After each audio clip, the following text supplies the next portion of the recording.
Le couteau français a longtemps coupé seul dans nos assiettes, dans nos cuisines, sur les tables ou dans les restaurants, avant d'affronter des lames venues de l'étranger. Aujourd'hui, 2/3 des couteaux vendus en France sont fabriqués en Asie, et notamment en Chine. Alors qu'il y avait de nombreux bassins couteliers il y a un demi-siècle, aujourd'hui, 80% des couteaux fabriqués en France viennent d'une petite ville d'Auvergne, Thiers. Une centaine d'entreprises et d'artisans y produisent des lames made in France.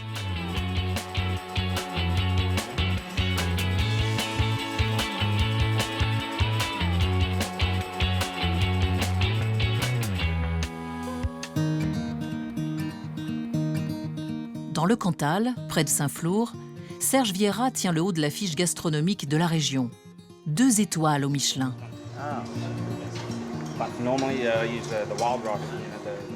On vient du monde entier pour goûter aux saveurs du chef.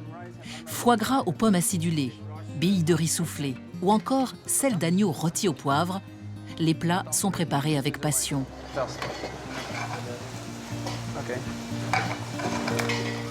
Aujourd'hui, Serge Vieira accueille des cuisiniers australiens, portugais et anglais qui découvrent sa cuisine. Je pense que ça suffit. Autour des fourneaux, les secrets sont bien gardés. Mais ce n'est pas un hasard si le chef insiste sur le geste et surtout sur les couteaux.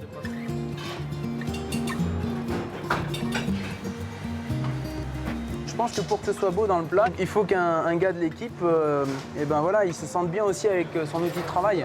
Et son outil de travail principal, nous, le prolongement de notre main, c'est nos couteaux. Donc à partir du moment où on se sent bien avec un couteau de telle ou telle marque, on se sent quand même mieux et forcément on travaille mieux, on a plus envie de travailler. Je veux dire, c'est comme si on travaillait avec quelque chose qui nous est agréable. Et donc forcément, l'humeur et le travail s'en ressent. Les jeunes, aujourd'hui, s'achètent leurs couteaux, ils les choisissent eux-mêmes et ils se sentent bien avec. C'est un outil de travail, mais qui s'use de toute façon. Comme de nombreux chefs étoilés, Serge Vieira a développé sa propre ligne de couteaux. Il les a voulus légers et modernes. Pour la cuisine, mais aussi pour la salle, le domaine de sa femme, Marie-Aude. De 100 à 700 €, les couteaux développés pour le restaurant sont des objets que les clients peuvent acheter à la fin du repas. Le savoir culinaire trouve son prolongement dans les arts de la table. Et chez les Vieira, on estime qu'un bon couteau est indispensable pour accompagner le plaisir des papilles. Tout est important, que ce soit l'assiette de présentation, que ce soit les couverts avec le couteau et la fourchette. Le couteau est bien sûr utilisé à chaque plat et on avait envie d'avoir un couteau qui soit personnalisé. Les Auvergnats, je pense, reconnaissent souvent la signature du couteau et se posent beaucoup de questions, nous demandent qui l'a réalisé.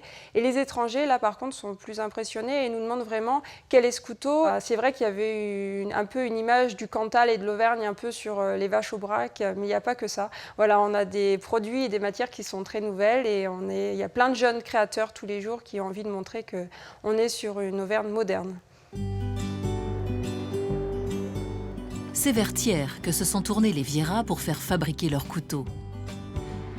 On y produit des lames depuis plusieurs siècles de façon artisanale, mais aussi en faisant appel à des designers modernes. Comme Bruno Lefebvre, qui dirige une agence spécialisée, notamment dans les arts de la table et les couteaux.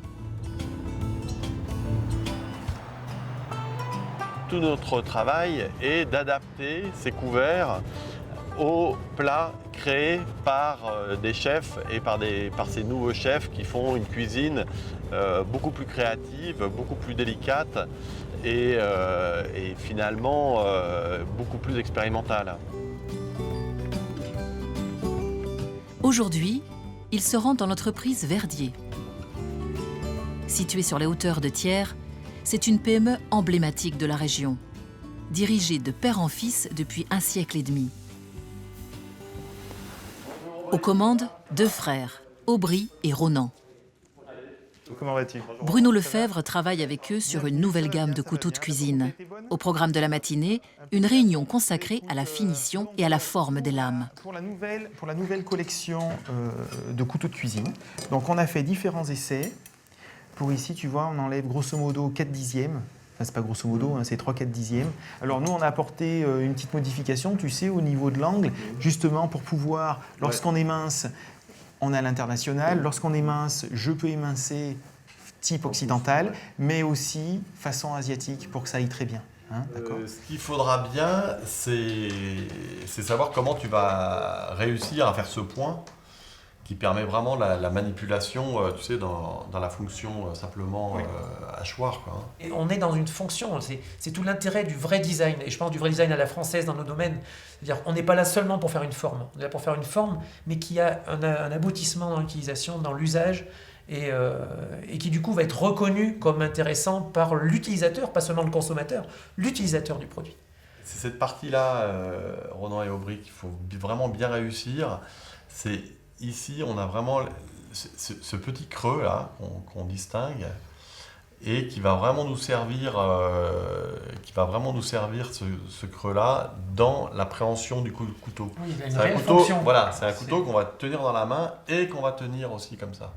Quand il sera parfaitement équilibré et on va pouvoir l'utiliser tranquillement parce que quand on l'utilise, on glisse, alors que là, on saura de manière intuitive là où on doit le tenir et en plus, on aura bien l'équilibre. Le design pour la forme n'a pas grand intérêt. Je pense que c'est un design, on parle de design plus innovant et on cherche, c'est vraiment le but, on cherche à innover. On peut innover techniquement et apporter des solutions à des produits. S'ils n'ont pas une belle finition, une belle forme, il manque quelque chose aussi. En même temps, un design qui est là que pour la forme et une belle forme et qui n'a pas une fonction, disons, est un petit peu pauvre dans son esprit et l'utilisation qu'on va en faire. La jonction des deux, eh ben ça, c'est l'innovation. On peut innover par le design. L'usine emploie une cinquantaine de personnes pour un chiffre d'affaires d'un peu plus de 4 millions d'euros. Chaque année, elle transforme 200 tonnes d'acier en fourchettes, cuillères, ustensiles de cuisine et surtout en couteaux. Les acheteurs, des grossistes qui commandent jusqu'à 100 à 200 000 pièces par semaine, mais aussi des clients fortunés qui désirent une lame personnalisée. Plus qu'un simple couteau, presque un bijou.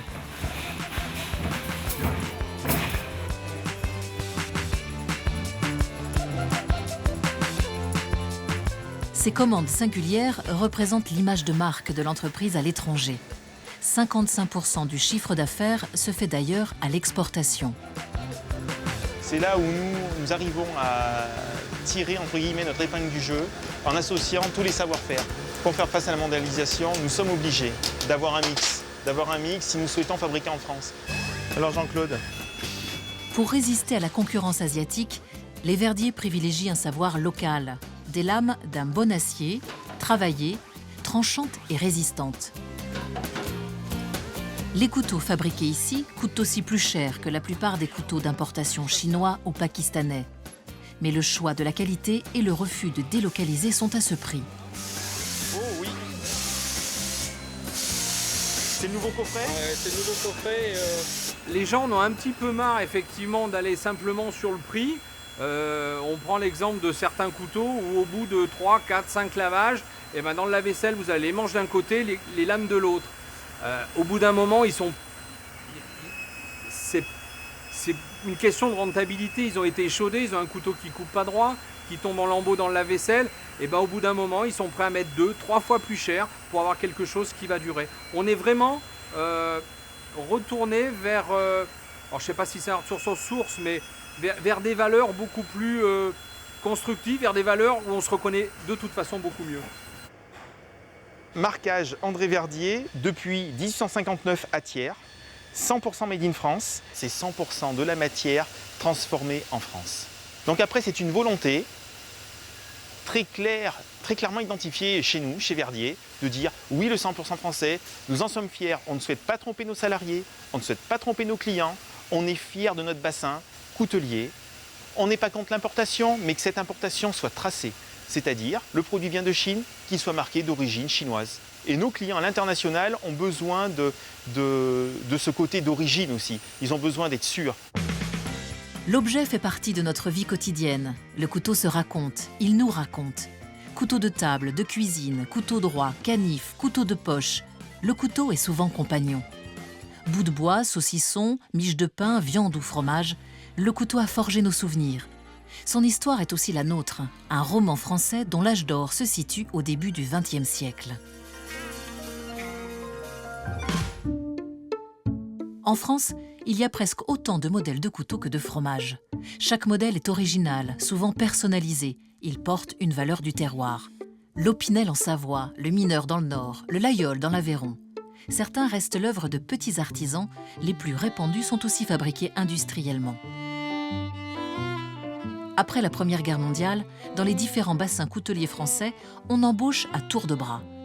Le secteur emploie alors plus de 100 000 personnes en France, dont 20 000 à Thiers.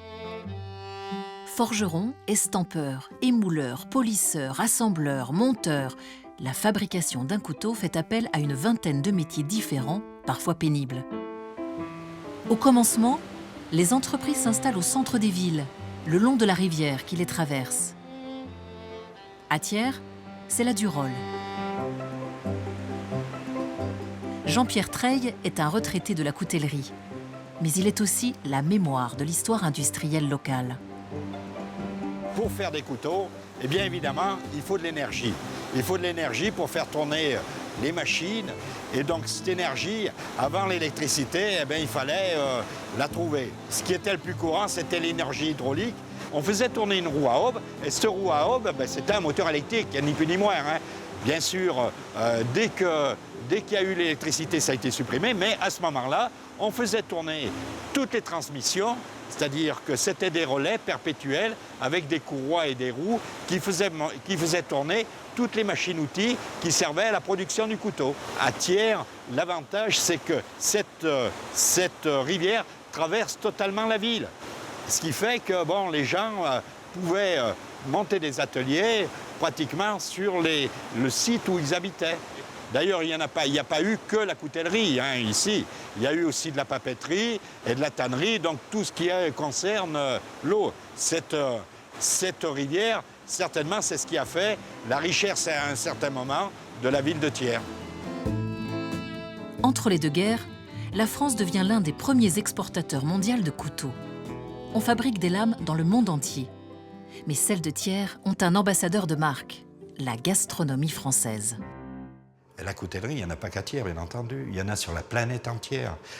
Historiquement même, en Chine, historiquement, ils fabriquaient des couteaux. Mais bon, en Allemagne, en Angleterre, en Espagne, en Italie, c'est notre fierté d'avoir, depuis si longtemps, entretenu une activité.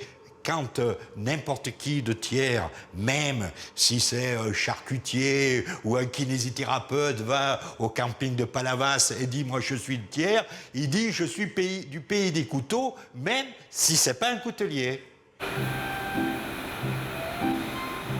À partir du milieu des années 70, les lames françaises commencent à perdre de leur tranchant. C'est à ce moment-là que Jean-François Verdier prend les rênes de l'entreprise familiale.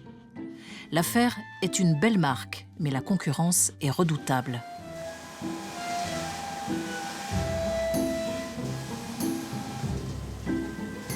Le marché, jusqu'en 1973, lors du choc pétrolier, se porte bien.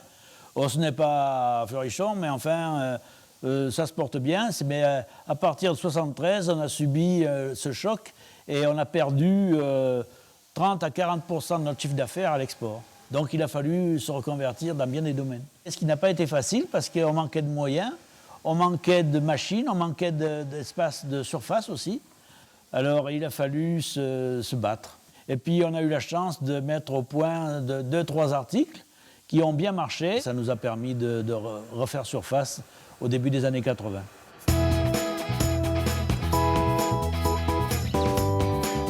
Jean-François Verdier bénéficie d'un peu de chance et comprend sans doute avant les autres qu'il faut produire en masse en s'appuyant sur des grossistes.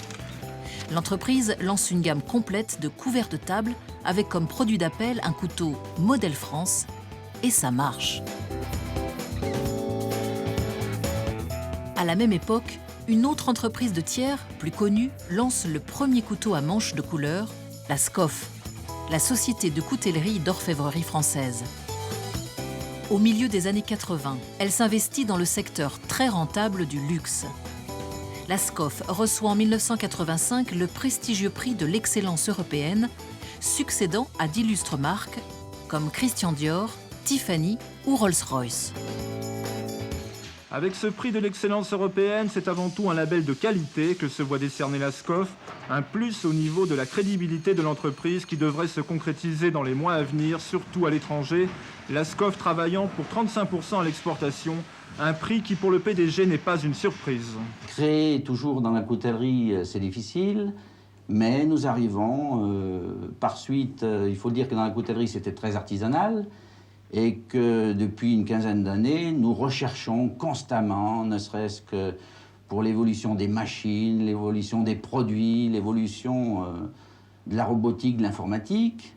Et tout cela concilié arrive vraiment à faire un objet qui aujourd'hui est beau et a de l'esthétique et a une certaine couleur. L'horizon s'éclaircit pour les entreprises du bassin coutelier, mais le répit est de courte durée. Les difficultés ressurgissent à la fin des années 90. Les lames venues d'Asie sont jusqu'à 10 fois moins chères que celles d'Auvergne. Thiers et sa région entament alors une véritable descente aux enfers. Plans sociaux, dépôts de bilan et faillites s'enchaînent. On passe de 6 000 emplois dans le secteur à moins de 2 000.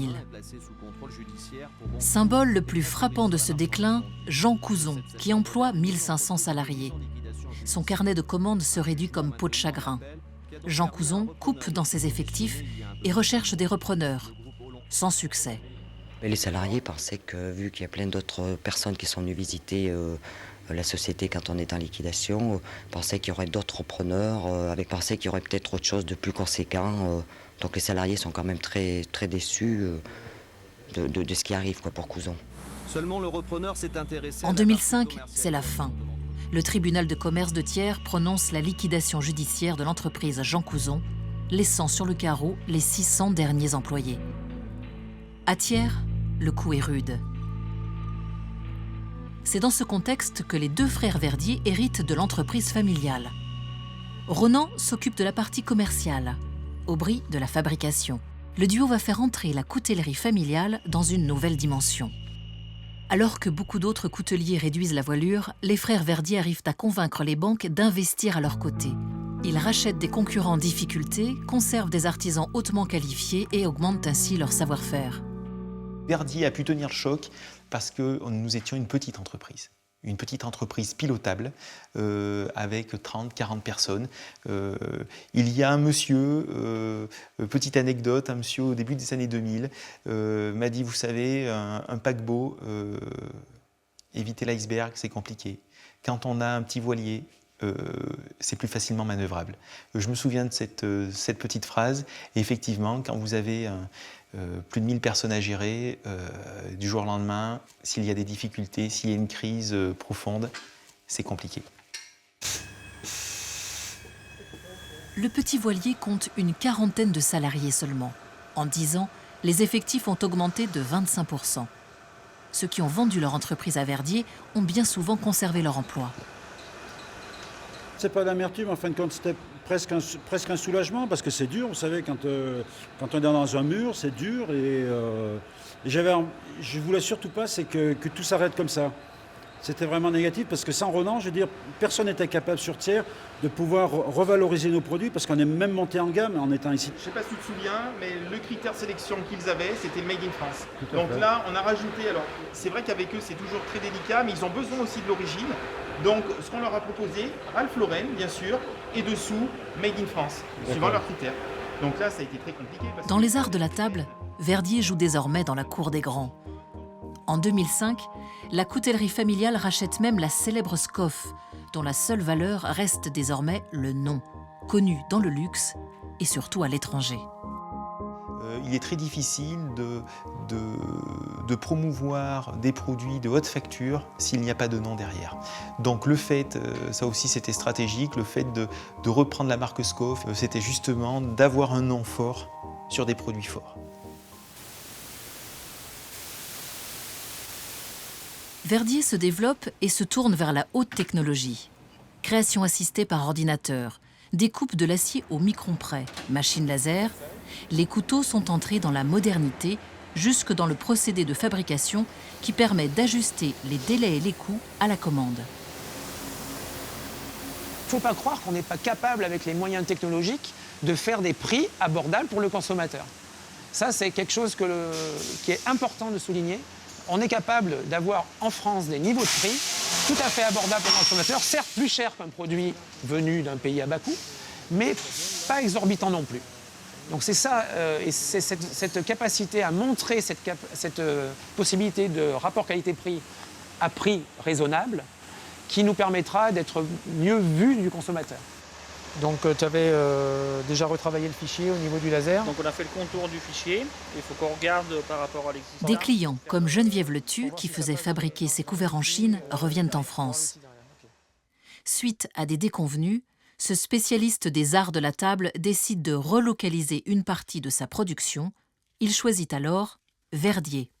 Quand on regarde à l'intérieur, on s'aperçoit que la lame est très courte, que les rivets sont là uniquement pour faire de la déco et que les manches se cassent facilement. Contrairement à un couteau qu'on trouve ici qui est forgé, et là on voit bien que la pièce fait toute la longueur du manche. Vous avez le transport, vous avez les problèmes de qualité, vous avez les droits de douane, et quand vous comptez bien, c'est une différence entre 10-12%, alors que là on a la qualité qui est sans souci et puis un marquage d'origine française.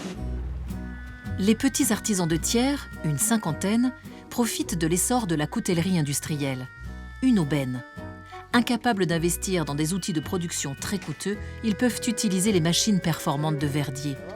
David Ponson fabrique des couteaux haut de gamme, à l'unité ou en petite quantité. Des couteaux qui peuvent se vendre 1 500 € pièce. La découpe laser, il la réalise chez Verdier. Au final, comme je t'avais fait voir. Ouais. Et puis celui-là, les premières découpes, on va regarder un peu, il y a 2-3 trucs à... Surtout au niveau des mythes, si tu veux, il y aurait des... Bon, y a pas, je ne pourrais pas faire mes petites séries s'ils n'étaient pas là, quoi. Donc grâce à eux, ça me permet de faire, pour moi déjà évoluer, faire autre chose. Et, parce qu'eux, ils ont les machines adéquates que moi je ne peux pas me permettre d'avoir. Et c'est ce qui nous fait avancer aussi, quoi. On a des machines, c'est fait qui ont des applications industrielles, mais notre cœur de métier, c'est justement de les mettre au service de fabrication souvent plus modeste, mais qui demandent des mises au point. Et donc l'intérêt aujourd'hui du numérique, c'est de pouvoir faire des mises au point répétées sans augmenter les coûts.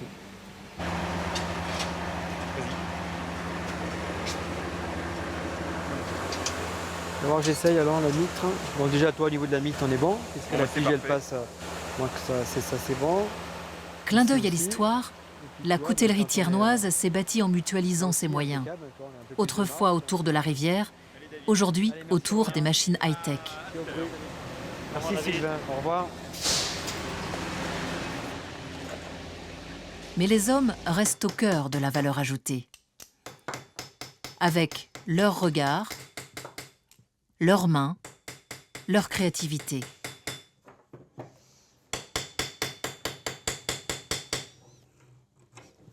Dans son atelier, David Ponson peaufine les derniers détails de son prochain modèle, un tiers, fait à sa façon.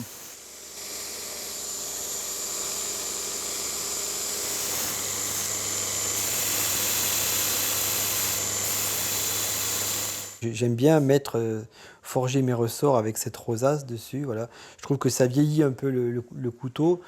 Ça rappelle un peu ce que je fais en pièce unique, puisque je fais essentiellement des répliques de vieux modèles régionaux. Forger cette mouche rappelle un peu les vieux couteaux. Paradoxe, si une centaine de modèles en provenance de toutes les régions sont fabriqués à Thiers, la ville n'avait pas pensé à développer le sien. C'est notre faiblesse énorme, c'est qu'on a fabriqué des millions et des millions de couteaux pour tout le monde et qu'on a toujours privilégié le client par rapport à nos entreprises. C'est-à-dire que les gens, à La Guiole ou ailleurs ou partout, nous demandaient de marquer leur couteau à leur nom et nous, ça ne nous gênait absolument pas parce que ce qui était important pour l'entreprise, c'était qu'elle ait du travail. Il faut absolument qu'on ait un couteau qui nous permette de dire, écoutez, voilà, on fabrique un couteau qui s'appelle le Thiers. Si d'aventure, des pays étrangers, la Chine entre autres, faisait des couteaux Le Thiers avec le marquage du logo Le Thiers, c'est forcément une contrefaçon. Et là, nous avons les possibilités d'attaquer en justice puisque le modèle est déposé et nous appartient. Il a fallu attendre 1995 pour voir apparaître le couteau Made in Thiers. Aujourd'hui, il représente la ville. Un patrimoine qui s'est forgé peu à peu au fil du temps et des emplois qui ne demandent qu'à se développer. Symbole de la foi en l'avenir, Thiers possède le seul centre de formation au métier de la coutellerie en France. Une trentaine de jeunes, garçons et filles, apprennent à fabriquer des canifs, des couteaux de cuisine ou de table. Ils seront demain employés dans l'industrie ou chez des artisans. Ici, c'est l'avenir de la coutellerie. Elle a besoin de sang nouveau. Elle a besoin de jeunes qui vont penser la coutellerie différemment demain. On a notre expérience, notre savoir-faire qui date depuis 600 ans. Et ce savoir-faire, il est en train de s'améliorer de jour en jour. Le creux de la vague, on l'a connu, mais on est en train de remonter la pente. Et on remonte la pente parce que les entreprises d'aujourd'hui ont fait beaucoup de changements dans l'innovation des produits qu'ils font. On travaille de plus en plus dans de la belle coutellerie, de la très belle coutellerie. Avec ses lames de luxe, son modèle local ou ceux issus des régions, avec ses 60 millions de pièces fabriquées chaque année par un petit millier d'employés, Thiers est devenue capitale européenne du couteau. Grâce à l'innovation, au maintien du savoir-faire et au créneau haut de gamme, les lames d'Auvergne résistent encore à la concurrence mondiale.